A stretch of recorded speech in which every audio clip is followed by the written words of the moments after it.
Hey,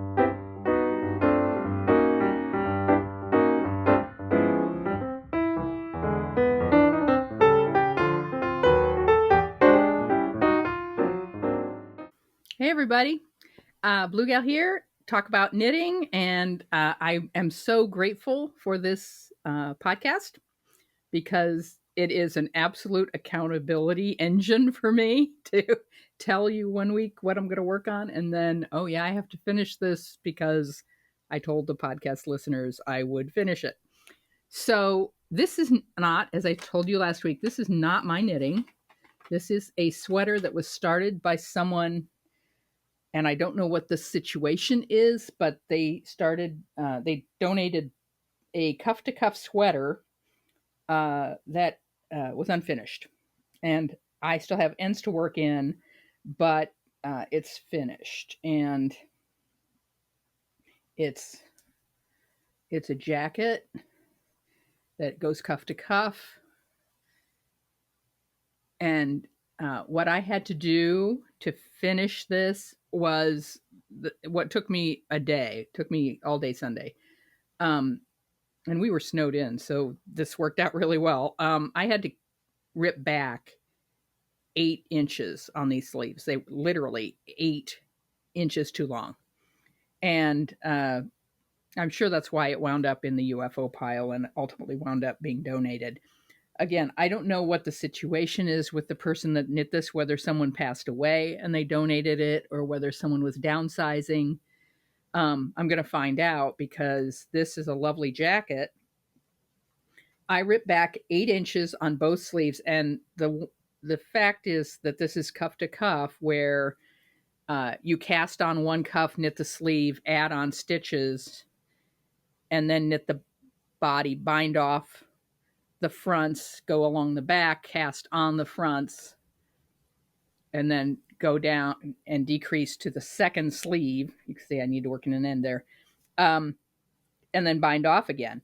The bind off edge was easy to rip out, although this person was very thorough about working in ends, so it was kind of hard to find that end and uh, unweave it. But once I did that, it was easy to rip that one back. But the cast on edge, I had to clip. I had to cut the yarn, rip it out, and then rip it back. And 8 inches, and then I wound those into balls, and I had 2 balls of that were the size of tennis balls of yarn.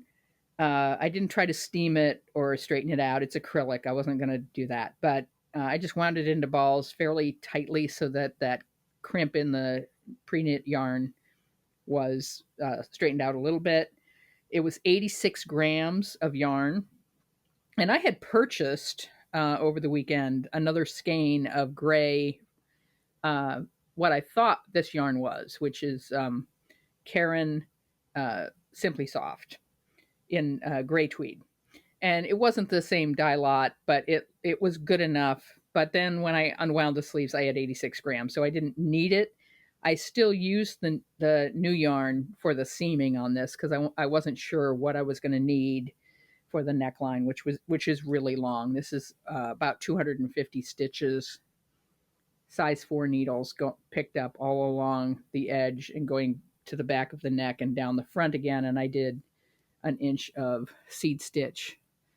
It looks like garter from here, but it's not. It's seed. And bound that off today. And so now I'm going to work in the ends, and I'm going to take it to church and see if anyone knows who donated this and see if we can give it back to them finished. If we can't, I'll probably donate a little money to the Stitch and Go group and take this home with me because it fits me. But I would rather it went to the person who actually did the bulk of the knitting on this. Although I think I probably put in 6 hours, particularly that ripping out of the cast on. That's Bosco going up to his tower, and he went to the vet today for his checkup, so he's had a day. Yeah, so that's done, except for I'll work on the ends tonight, and then that's done. And like I said, I'm going to bag that up and take it to church on Sunday and see if we can give it to the person who knit it. And if not, that's the way that goes. The other thing I'm working on is the Grocery Girls have published, as I told you last week, their sock bash themes for 2025. The theme for January is a little lace, and I am knitting the Easy Lace socks by Winwick's Mum, Winwick Mum, MUM, and I'll link that below, that pattern. I'm doing it in Croy Socks FX in the colorway geranium colors, and it's a little stripy, tweedy, and I wound up. You can really see where I changed skeins partway through the heel because I knew these skeins didn't match. Even though they're the same dye lot, I knew that they were stripy and so forth. And so I'm just doing half and half, one and the other, and hopefully we'll get something looking somewhat similar. But this lace is really nice. And this is I showed you this last week. This is the chart. It's just a 4-row repeat. I did 7 repeats. I did the cuff, and then I did 7 repeats of the lace, and then did 7 rows, keeping the pearls between the lace there. And I'm just doing the ribbing. It's knit 4, purl 2. I did 7 rounds of that, so it's easy to remember. 7 repeats of the lace, 7 rounds of knit 4, purl 2, and then the heel. Start doing the heel, which is in Eye of Partridge. And then I'm keeping that knit 4, let's pull that out, that knit 4, purl 2 on the top of the sock, which makes it fit better. So, and this is 60 stitches on size 2 needles, so it's bigger needles than what I usually do, and it's going quickly. But I don't think I've worked on this maybe 2 or 3 days of knitting to get to this point. That sweater took most of the week. I've also planned for the next 2 months, and I'm not going to plan the whole year out. I could, but I'm not going to. The next 2 months for the Grocery Girls sock bash themes. February, the theme is hearts and flowers. And so I have this yarn I purchased at Fiber Universe in Peoria, Illinois. It's called Ruby and Roses. This is for, again, the hearts and flowers. And the company is Ruby and Roses. The yarn is soft rose, and the color is First Frost. But that's because it's got a lot of blue and white in it, but it's also got this gorgeous purple and rose and green. It just looks like roses, and it's very soft. It's 85% merino and 15% nylon, so it's not a high nylon content. It's not scratchy. It's not crunchy. It's super wash and really soft. So that's the February yarn. I'm probably going to just do that sock yarn in my head, the knit 3, purl 1 leg that carries on down to the top of the foot sock for that one. Then for March, the theme is sporty stripes. And I purchased this at Yarn Garden in Bloomington, Illinois. And this is the unique sock. Let's see if we can get that in. Hand-dyed matching sock kit, which I have knit before. This yarn is a little splitty, but it comes in lovely colors, and it comes in 2 matching skeins. So if you pull it out and cast it on from the center or the outside, you can see it's they will match. And there's a picture of the sock. This is the Hanukkah colorway. And the reason I chose this, though, and this goes along with sporty stripes, is both my high school and college. I went to Cambridge Springs High School in Cambridge Springs, Pennsylvania. And I went to undergraduate school at Brandeis University in Waltham, Massachusetts. My 40th college reunion is this fall. And both of those schools have blue and white for their school colors. So blue and white, they're sporty, the sporty stripes. So uh, that's going to be fun to knit. And I'm not sure what I'm going to do, but I was thinking I might do a tube sock to keep those stripes uh, going along. And so that's the plan for March and February, and January is the lace. So I wanted to take a moment and thank the podcast listener, and this is a political podcast listener, the listener to the Professional Left podcast, which I do. It's an audio podcast I do on Tuesdays and Thursdays with my husband, Driftglass. Podcast listener sent me some lace weight. And this person is from upstate New York, and this is local to that person. This is from Fuzzy Bunny Soap and Yarn. It is lace weight 700 yards, 100 grams, 80% New York State Rambouillet and 20% New York State Finn Cross, dyed with New York State plants. 9 stitches to the inch on a 0 needle. It is Ultra Cornucopia is the yarn. I believe that's what. Well, I'm sorry. It's Coriopin. It looks like it's handwritten on there. Very hard to read. These are dyed with plant dye from New York State, and there's my picture for the YouTube.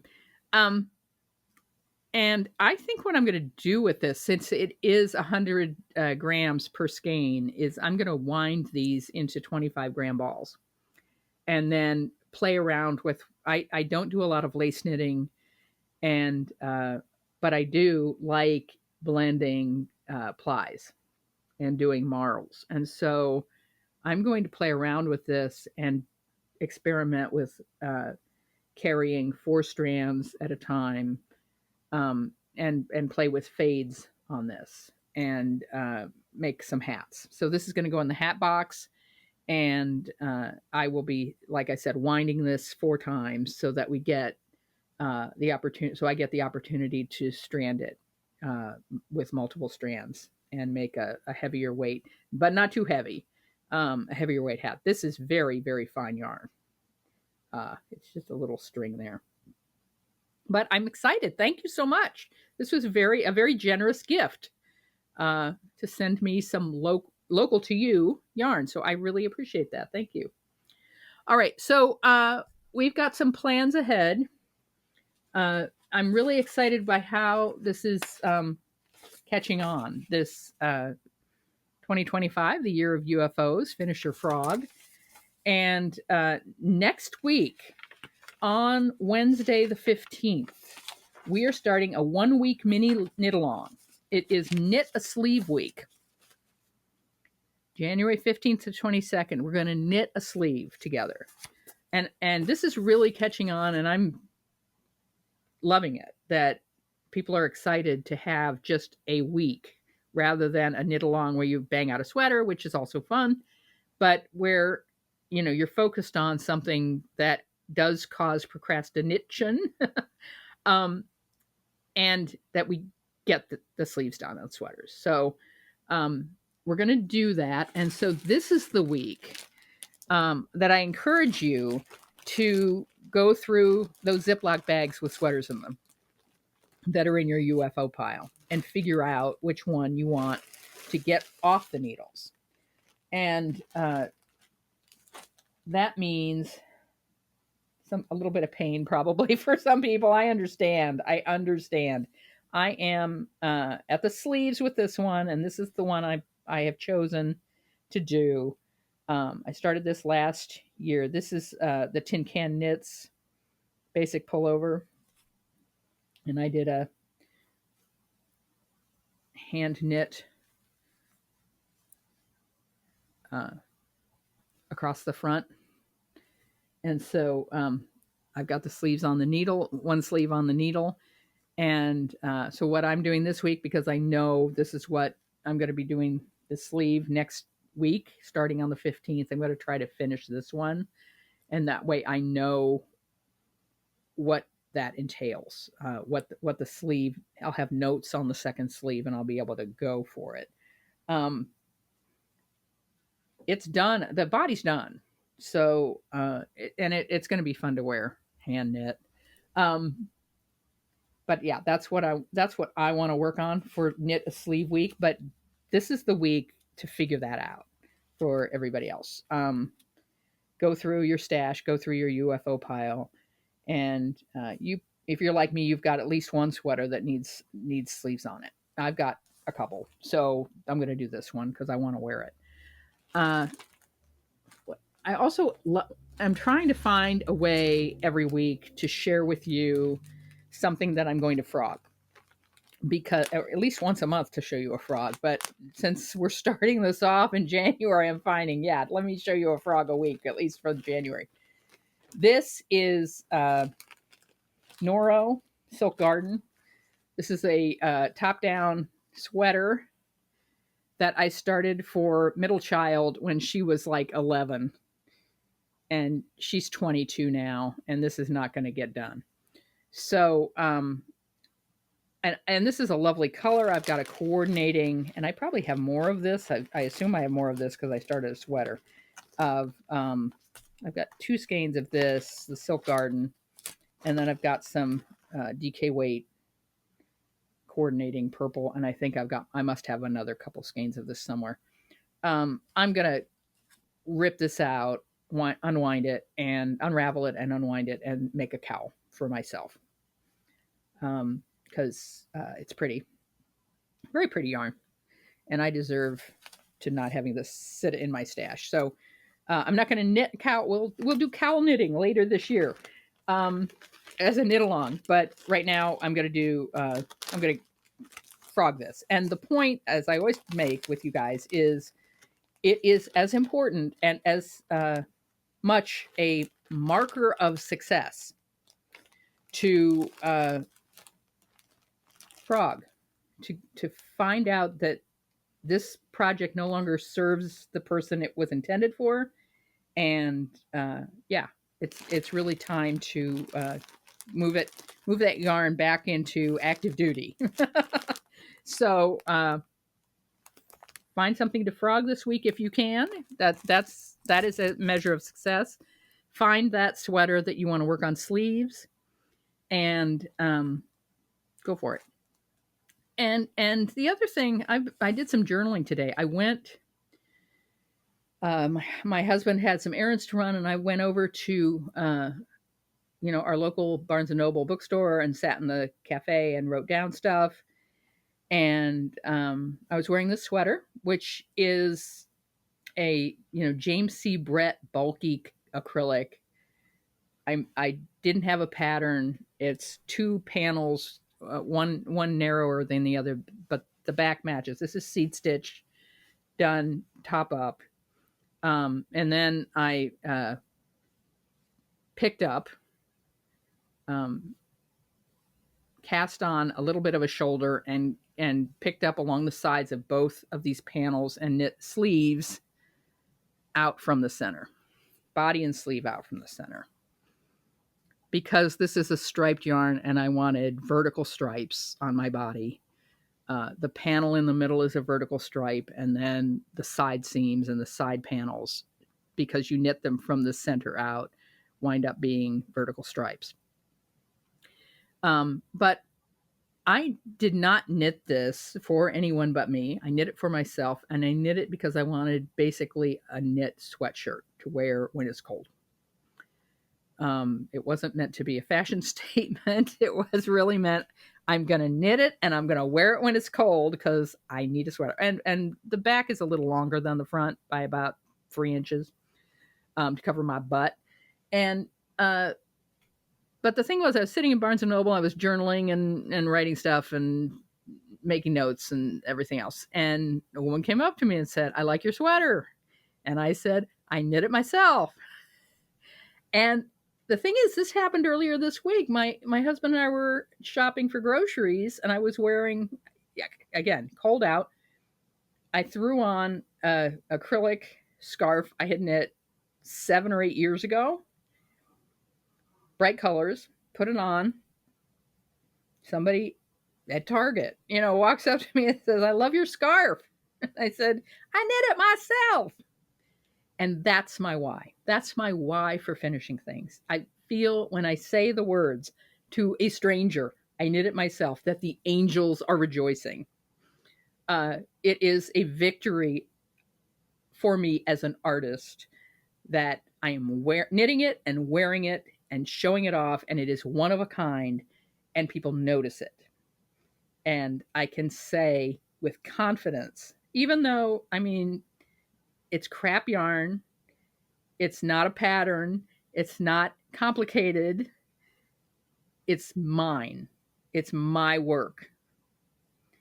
And so I was going to read to you guys this today, and I was writing in my journal. Oh no, wait, this is podcastable. This is the inspiration for today: is find your why and find a way to rejoice in your creativity. And that's my why. Is I finish it and wear it, and people notice that I'm wearing something unique, and I can say, look them right in the eye and say, "I knit this myself, and I'm wearing it." And that is a victory for me as a creator and a maker, and it's a victory for the creative process in general. I think it opens up, to me, to my mind, it helps the universe. Maybe, I don't know. I don't want to talk too much about the universe, but uh, it gives breathing room to artistic creativity. Let's put it that way. All right. Let me share with you before we go. Where's all my notes? Oh, hey, right in front of me. Yeah, so there will be a link below to this whole group, which had the Knit a Sleeve Week is up. There's a separate section set aside within this group on Ravelry for Knit a Sleeve Week, which goes 1 week starting next Wednesday, 15th to 22nd, and then the following week is the end of the month. We're doing Knit a Second Sock. And that goes 1 week is the 22nd to the 29th, but we're going to go through the 31st of January. So it's just to get rolling and finish that second sock before the end of the month. I'll be working on this one, the lace sock, and finishing that up for Grocery Girls. If there's time, then I have these going because they're portable. These are the paint box socks these have no deadline and are on the needle. So if I run out of sock to do, I have another sock to work on, because you don't cast on the Grocery Girl socks until the beginning of the month. So I will always want to have another pair of socks going, so that if I'm between Grocery Girl sock bash socks, I need a sock. Okay. I have one. All right. Is it obsessive? So what? Follow me. Blue Sky is for knitters. I'm Blue Gal on Blue Sky. And there is such a community of knitters over there posting gorgeous, gorgeous stuff and sharing. And it is such a fun group. And I'm following back as many of you as I can. The other thing is I've joined a new group on Reddit that is knitting from stash. I'll link that below as well. And a lot of blanket knitters on there. And so just a reminder that we're doing knit blankets for our sins. for our sins. We are knitting. I'm going to be finishing up a blanket or two during Lent, because I've got a closet with 5 or 6 blankets started. So I need to do this. So knit blankets for Lent 2025. Lent goes from March 5th, which is, of course, Ash Wednesday, to April 17th. So, yeah, that's for our sins. We're going to knit blankets. All right, guys. Good to talk to you. And I hope you found inspiration in all of this. And we will see you next week when we'll start knitting a sleeve. All right. Have fun. Bye bye.